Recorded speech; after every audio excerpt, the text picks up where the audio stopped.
So you're looking at moving to or maybe visiting Toronto? Well, you're going to want to watch this video where I go over 20 things that you're going to want to consider if you are looking at coming here, and we're getting into it right after this.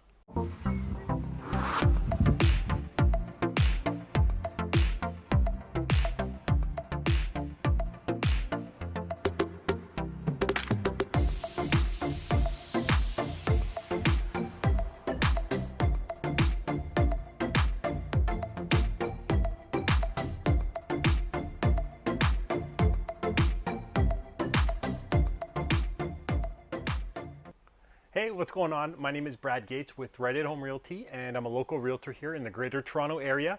If this is your first time to the channel or watching any of my videos, be sure to subscribe and hit that little bell. That way you're notified each and every time I do post new videos. If you have subscribed before, don't try and subscribe again or it will actually unsubscribe you, and then I'm going to wonder why I'm losing subscribers. In this video, I'm going to be going over 20 things that you're going to want to know if you are looking to move or just visit Toronto.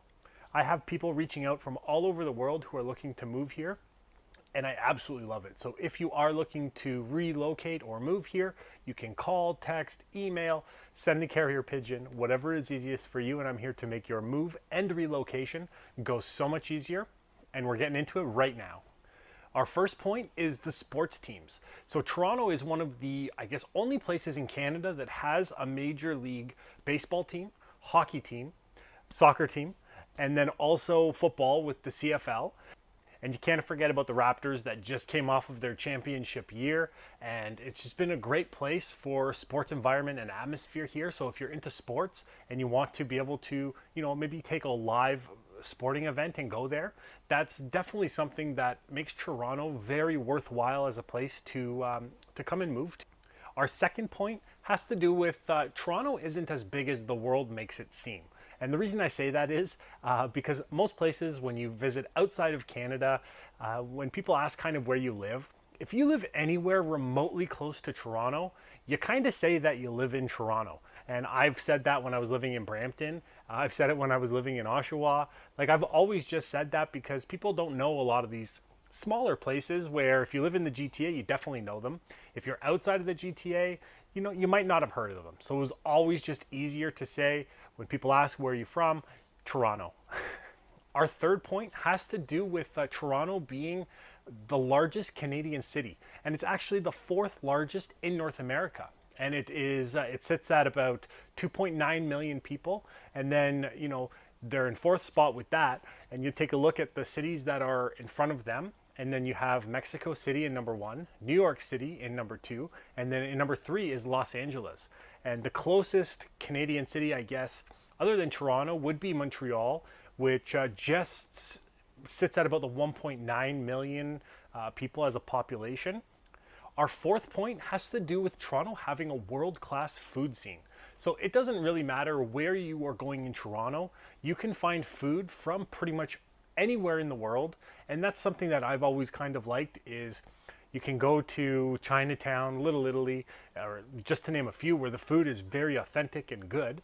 And then you can also just venture down the streets and you have these one of a kind type of mom and pop shops where you can't find anywhere else. The first time I've had Ethiopian food was in Toronto, and then Colombian food as well was also in Toronto. And other than that, you could pretty much, any kind of culinary experience you want to have, you go down to Toronto, and if you're in the downtown core, you cannot go wrong with a lot of those restaurants that are there. And then if you're not sure about that, you just go on to the Yelps and TripAdvisor and just find, based on where you are in Toronto, some of the top rated foods that you can go and visit, because you might be in for a good surprise where you venture into a restaurant or a takeout place that you wouldn't have gone into otherwise, but the food is actually amazing. Number 5 is the cultural diversity.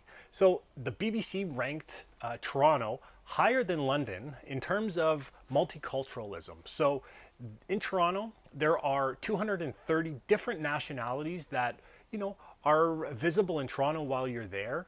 And it's just great for people who are looking to come to Canada. And that's why a lot of the times they're coming to Toronto, because of the different diversity, where they can come here and they're not going to feel uncomfortable. Maybe for the way that your clothing is, or different cultural beliefs that you have, you can come here and there are people with that same values, cultural beliefs, pretty much everything that you might be having in your country before you came here, that you can bring here, and you're not going to feel uncomfortable about that. And that's probably one of the best things about Toronto right there, is you can come here from anywhere and you're not going to feel out of place. You're going to feel welcomed. Our sixth point has to do with world-class universities. So Toronto is home to University of Toronto, McMaster University, Western University, and then York University. So those are just some of the universities that, do get recognized from all over the world.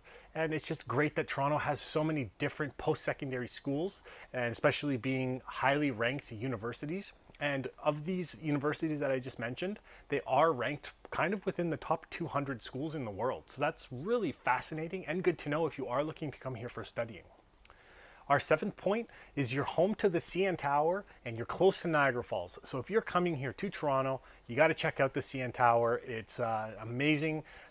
Try and think of how it was in the 70s when it was being built. There was no condos, no high rises. There was pretty much nothing around it. It was just this freestanding, uniquely built building that you could go up to, and you look out through the look around and you can pretty much see all over. And now you go there and it's just an amazing and fascinating type building to go into. And now they even have it where you can walk on the outside of the building. You're harnessed in, so I'm guessing it's safe. I've never done it. I'm scared of heights, and I wouldn't do it.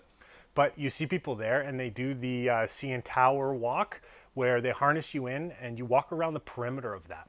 No way I could do that, but it is something that's really cool to be able to do if you are okay with heights, or you like to have a little bit of an adrenaline rush. Definitely something that you'd want to check out.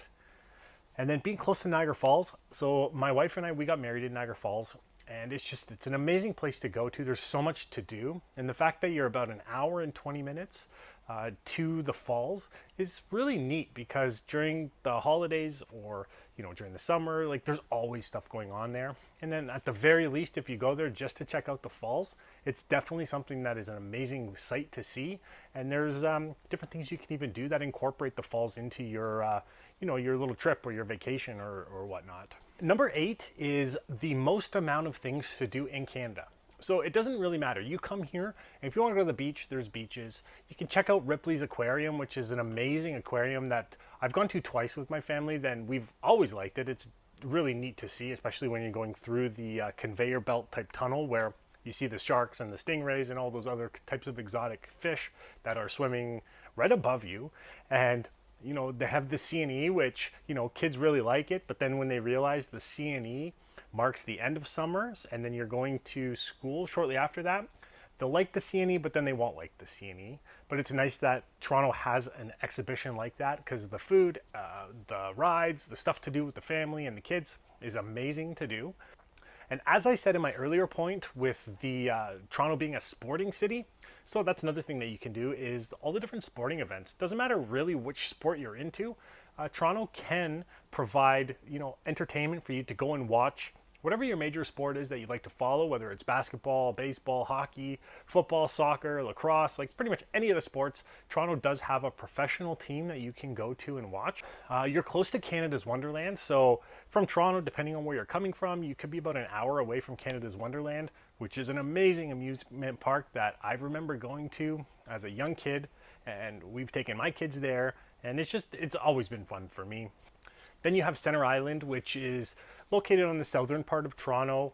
It's obviously it's an island, but that's a great place to go to. That people like to venture through. You get to drive a ferry. Well, not drive it yourself, but you get to be in a ferry. So it's just something that's a little bit of a unique experience. Our 9th point is you can thrive without a car.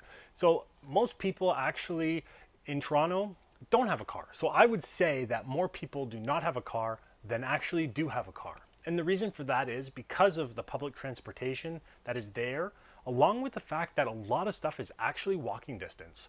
And let's just say it's not, and you do need to ride the transit. You have the TTC, which is pretty much running all the time, and it provides different subways streetcars, buses, so they have that covered. And then if you needed to venture a little bit further and you wanted more of a direct route, then you have the Via Rail, and then you have Go Train and Go Bus. So those are pretty much all of the different transportation parts that, you know, really make Toronto a very a great area if you don't want to have a car. Our 10th point has to do with just walking downtown. So I remember as a young kid, my parents, like, this is like, I was maybe 10, younger, maybe a little older, and you know, they would take us downtown Toronto and we would just walk the streets. And I always used to like it because they had different street performers. So I remember either that, whether it was singing or dancing, or the drum players that were playing drums on the buckets. Sometimes they had people where they were artists and they were actually creating like a moon portrait type thing, just using spray paint and like just very, not a lot of stuff to use, but they were just creating these like amazing different masterpieces that you could buy after, but I just always liked to watch them making it. And then they have different coffee shops and different unique shops that you can go into. You have to be aware a little bit because I made the mistake. I was really young and I wanted a FUBU shirt. And so I went into a store and it was great. It was like 20 bucks, where most FUBU shirts were 70, 80, $90. And when I got it home to try it on, it didn't say FUBU, it said FNUBU. And so it was pretty much, I never wore that shirt because I was a little embarrassed to do so. So you have to be careful with that. But other than that, there's a ton of unique shops that are legitimate and sell amazing things that, you know, it's really neat to go for an evening and you can go and buy stuff or walk around, and, you know, there's just stuff for you to do. The street foods. So whether you're into street meat or vegetarian or vegan, like there's these little, either it be a food truck or just like a little street vendor selling all of the different types of unique foods that there are. That's something that, depending on when you're going, you know, there's going to have those options there for you. Our 11th point has to do with the Toronto Zoo. So let's just say you like to see exotic animals, but you don't travel very much. Then, you know, you can go to the Toronto Zoo, which is located on the northeast part of Toronto. And, you know, they have like tons of different animals that are there. And during COVID, they had it where you could do the drive-through tour. So we went twice for that. And it was just really fascinating to go and see. Doesn't matter what you want to see as an animal, they do have a lot of different options of them for you to check out. Our 12th point has to do with house prices. So if you are looking to move to Toronto, Toronto does have some of the highest house prices in all of Canada. And with that, it's mainly because a lot of people want to come and live here. And when you're going to compare it to other, you know, large metropolitan areas throughout the world, Toronto is still super affordable compared to New York City or LA, or if you go to Hong Kong, like pretty much wherever it's a major area and you're going to compare Toronto to it, Toronto is still very low. But when you're going to compare it to Canada as a whole, it is expensive to purchase a house here. Our 13th point has to do with the Hockey Hall of Fame. So if you're a Leafs fan like me, I was born and raised a Leafs fan. I never got to witness them win a Stanley Cup. But I always kind of thought maybe that was because we don't get to just keep the Stanley Cup by winning it. We just get to keep it all the time. So whenever it's not being chauffeured around to the different you know, players of the winning teams who won, it's at the Hockey Hall of Fame. So school trips growing up, you got to go there and you actually got to see the Stanley Cup. And then a little fun fact is whenever the Stanley Cup leaves there, it's usually followed around by 2 employees of the Hockey Hall of Fame, which act more of like a security guard to make sure that the Stanley Cup is protected. And so it's kind of neat to have a place here. And then even growing up, you would go there and they have this virtual reality. It was the first time I ever really got to experience it, where you stand in a net with holding a stick and you're watching the screen and they're shooting pucks at you. And depending on how you're moving, you're actually stopping the puck. So that was kind of like a little neat, my experience from me growing up. And the first time I ever got to broadcast an NHL game was there, where they play a pre-recorded game and you get to announce it. So that was just, these are some of my experiences I had with the Hockey Hall of Fame, where if you are a hockey fan or you want to become a hockey fan, you can go and see the history of hockey in Canada, and it's all right there for you to do.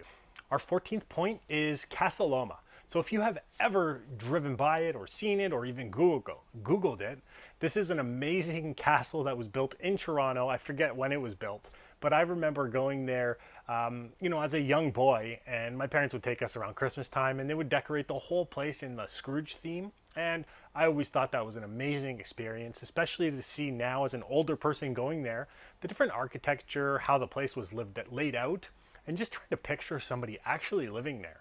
And didn't live there for long, but the fact that they built this huge castle with the anticipation of moving into it, which never actually happened. Definitely something that you should check out, whether you're living or visiting here. Our 15th point has to do with the path, which is a whole system of tunnels and trails and shops and everything pretty much underground Toronto. And this spans about 30 kilometers of trails that you can go pretty much from one end of Toronto to the other without going above ground, which is great in the winter if you do not want to have to walk through snow or slush or ruin your shoes with all the salt that gets laid on the roads here.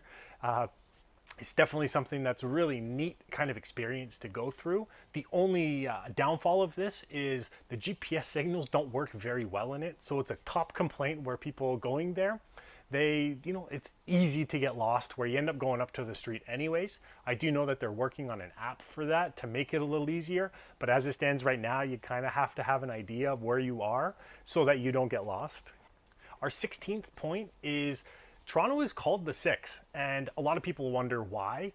So there's two kind of logical explanations behind it. The first one is the two major area codes here is 416 and 647. So the 6 is shared amongst both of those main area codes. The second explanation behind it was Toronto was actually formed by joining 6 smaller subsections of Toronto, and those are Etobicoke, North York, York, East York, Scarborough, and then Old Toronto. And then the last point about the 6 is sometimes Toronto is referred to as other things as T-Dot or TO. And depending on who you're talking to, they might refer to it as any of those things. But at least you know now some of the nicknames and maybe where those nicknames came from. Our 17th point is bridle path. So if you have ever wanted to see massive modern homes where, I don't know who can afford these homes, but if you have $32 million to buy a house with, then bridle path is probably an area you're going to look at. If you go onto realtor.ca right now and you check bridle path, based on when I'm recording this, there was a perfect example of this. It's a mansion. I've never seen homes this big, and it's being listed for $32 million right now. And I'm pretty sure the property taxes on that alone are more than 90% of the people's mortgage payments here. And then I also remember growing up, and my parents would take us through bridle path to just drive and check out these homes, because they're homes that you don't really see a lot of in Canada, and they've kind of put them all in one area where they are multi-million-dollar, massive, huge mansions where you can just tell that there was a ton of money spent on these houses, and the architecture and the quality and just everything on how it's been built is just like top notch, and it's definitely something that you want to check out. Our 18th point is the breweries. Oh, the breweries. So my favorite one has been Amsterdam Brewery. It's been around for about 30 years. I drove from Brampton, I've drove from Oshawa to go and get the beer there. You can get it at the beer store, but usually I was downtown Toronto anyways, and I would just figure go direct. It was a little cheaper at that point. And, I always just liked it. Our 19th point has to do with the low crime rate here in Toronto. So according to The Economist, Toronto was ranked one of the safest cities in the world, and the way they ranked it was homicides per 100,000 people. So Toronto sat between 2.1 and 3.8 homicides per 100,000 people. And if you're going to compare it to some of the other major cities that maybe didn't rank so well, you're going to have Atlanta, which sat at 19 homicides per 100,000 people. Chicago was 18.5 per 100,000 people. Boston was 9 per 100,000 people. And then San Francisco, 8.6. And then you also had New York, which sat at 5.1. So that just kind of, as a comparison reasons to see how Toronto ranked being as one of the safest major cities in the world. And it's just a great little statistic that I figured I'd share.